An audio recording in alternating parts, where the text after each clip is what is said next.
Segundo dados de 2016 da Organização Internacional de Trabalho, atualmente no planeta Terra, mais de 40 milhões de pessoas vivem em situação de escravidão. E desses 40 milhões de pessoas, 71% são de mulheres e meninas que são submetidas não somente a trabalhos forçados, como também à escravidão sexual. No Brasil, de 95 a 2020, mais de 55 mil pessoas foram libertadas da condição de escravos. E sequer precisamos fazer pesquisas mais apuradas para descobrir mais dados como este. Em 2020, veio à tona nos jornais brasileiros o caso da dona Madalena Gordiano, que foi escravizada durante 38 anos por uma família aqui mesmo em terras brasileiras. Considerando que a exposição de casos como esse da dona Madalena vem se tornando muito comum na mídia brasileira, e considerando também que este mês nós comemoramos o mês da consciência negra, nós não poderíamos deixar de abordar um livro muito peculiar e muito particular no episódio do repertório desse mês. E sim, nós estamos falando desse maravilhoso livro Escravidão, do escritor e jornalista Laurentino Gomes. Então, como falar de escravidão costuma deixar um sabor bem amargo na língua, aproveita a vinheta, corre lá, busca aquele docinho e volta aqui comigo para essa resenha.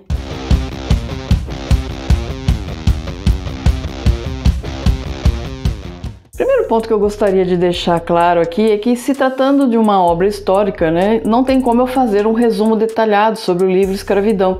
E é justamente por isso que eu vou me ater aqui a um ou outro ponto que eu reputo um pouco mais interessante. Vou abordar um ou outro ponto interessante sem deixar de ter realmente aquela esperança que eu sempre tenho quando faço um repertório, a de que você saia dessas redes sociais, saia desse TikTok e vá ler um livro, tomando um pouco mais de consciência da realidade.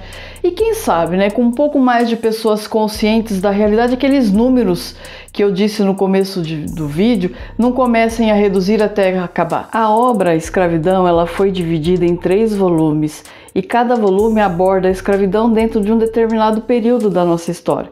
Então, o volume 1 ele vai desde o primeiro leilão de cativos acontecido em Portugal até a morte de Zumbi na Guerra de Palmares. A segunda parte começa com a corrida do ouro nas Minas Gerais e vai até a vinda de Dom João e a corte portuguesa para o Brasil, fugindo das guerras napoleônicas. O volume 3 inicia-se com o processo da independência do Brasil e vai até a assinatura da Lei Áurea. Nesse momento, você deve estar se perguntando: por que eu estou indicando este livro e não outro, já que é o tipo de tema em que há muitos livros, muitos tratados, muita coisa já publicada? E eu respondo o seguinte: o diferencial da obra do Laurentino Gomes é que ela foi realmente escrita pelo Laurentino Gomes. Como eu disse lá no começo do vídeo, o Laurentino ele é jornalista, então ele escreve de um modo muito acessível para as pessoas, de modo assim que até quem deteste história vai gostar dos livros do Laurentino Gomes. Em particular, eu finalizei a obra do volume 1 e ainda estou iniciando o volume 2, de modo tal que eu vou ter minhas impressões aqui somente sobre o volume 1.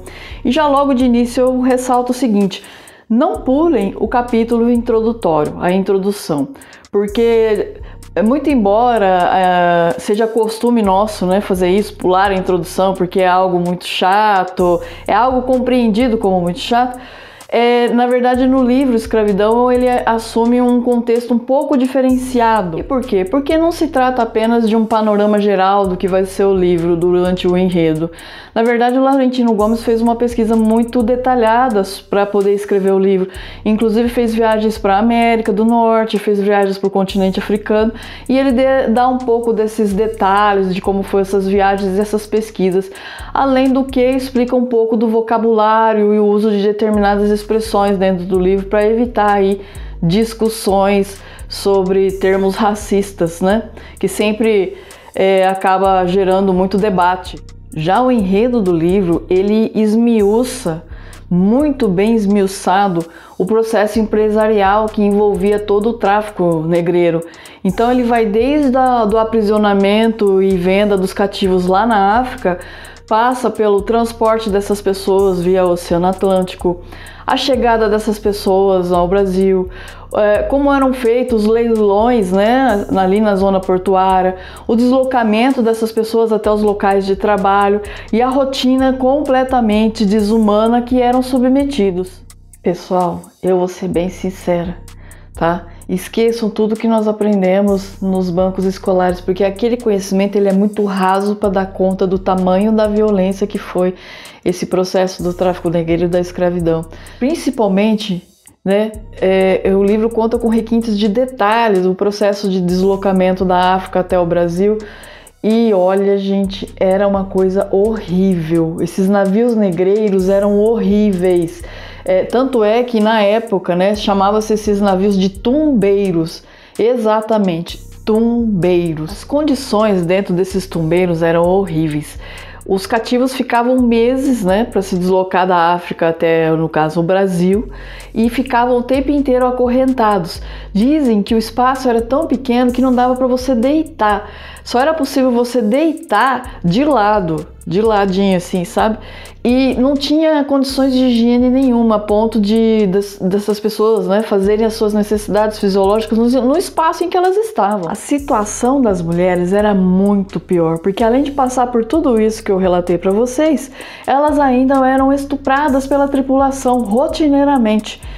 E óbvio, né, num ambiente como esse, sem higiene, sem nenhum tipo de cuidados, né, e muito menos uma alimentação adequada, as doenças se alastravam dentro dos tumbeiros. Então, africanos morriam de varíola, febre amarela, disenteria, e seus corpos eram jogados ao mar sem qualquer tipo de respeito ou rito funerário. Eram tantas pessoas mortas, mas tantas pessoas mortas, que o autor chama atenção para algumas narrativas da época que falavam sobre tubarões acompanhando a navegação desses navios para se alimentar dos corpos que eram jogados pelas amuradas, né? Isso é muito sério, porque você percebe que os tubarões modificaram as suas rotas de migração para acompanhar esses tumbeiros. Ou seja, todo o ecossistema ali daquele trecho do Oceano Atlântico foi alterado por conta do morticínio que era essa travessia. Não é pouca coisa, mas sabe o que não é pouca coisa? É o seu engajamento a esse episódio. Então, se você estiver nos escutando via podcast, por favor, indique aí aos seus amigos, compartilhe nas redes sociais. Está no YouTube? Deixa aí o seu like, deixa o seu comentário, se inscreva no canal. O seu engajamento ele é de suma importância para que esse conteúdo seja oferecido para mais pessoas aí pelos algoritmos dessas plataformas. Eu gostaria de chamar a atenção ainda para 2 capítulos sensacionais em particular, As Origens e a África. No capítulo As Origens, o autor ele dá um panorama sobre os diferentes modos de exploração de mão de obra escrava durante diversos períodos aí da nossa história. Então ele fala sobre a antiguidade, claro, passa aí pelo período das grandes navegações e no momento do Brasil colônia, e inclusive aborda a escravidão na atualidade. Em África, o autor faz um belíssimo resgate da história africana, dando um panorama de como era o continente africano no momento em que o tráfico negreiro começa a ser conduzido como uma atividade empresarial em larga escala. Então ele aborda aí diversos reinos existentes à época, a diversidade de povos e costumes, e inclusive ele dá umas pinceladas sobre o Império do Mali, que hoje é considerado um dos impérios mais extraordinários que já existiram na face da Terra. Olha, eu particularmente acho que nem seria necessário justificar aqui o porquê eu indico essa obra, o porquê eu acho relevante que você leia Escravidão de Laurentino Gomes.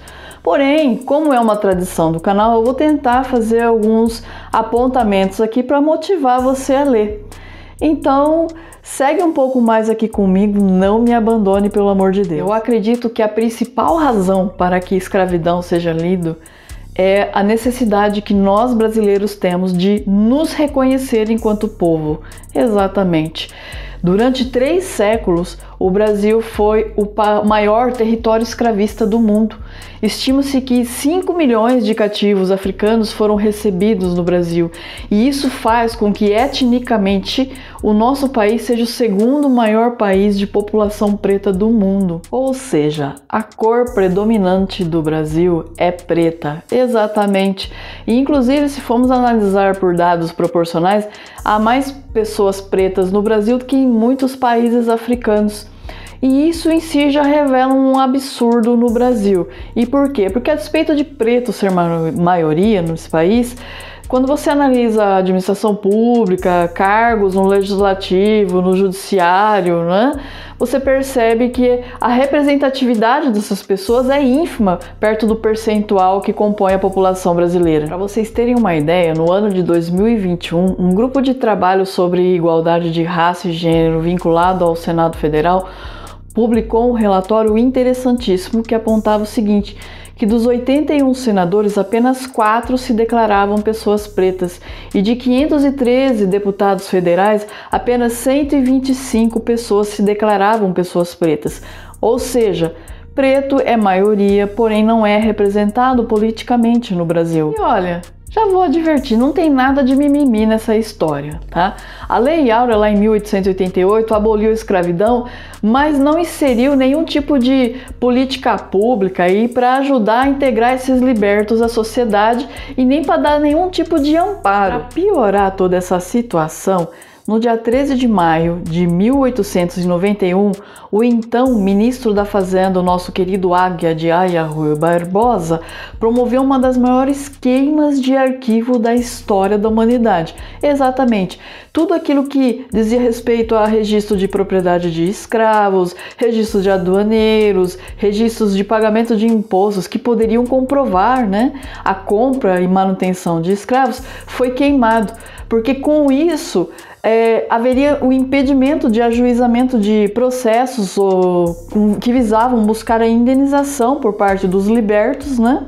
E também indenização dos senhores de escravos, né, por conta da Lei Áurea, em relação aí, né, ajuizando processos em relação ao governo brasileiro. Isso significa que a população preta e mestiça em geral de hoje descende dessa massa de gente que foi simplesmente jogada na sarjeta com a publicação da Lei Áurea e sem nenhum direito à contraprestação aí, indenização pela violência sofrida ou pelo trabalho prestado a título aí de trabalho escravo.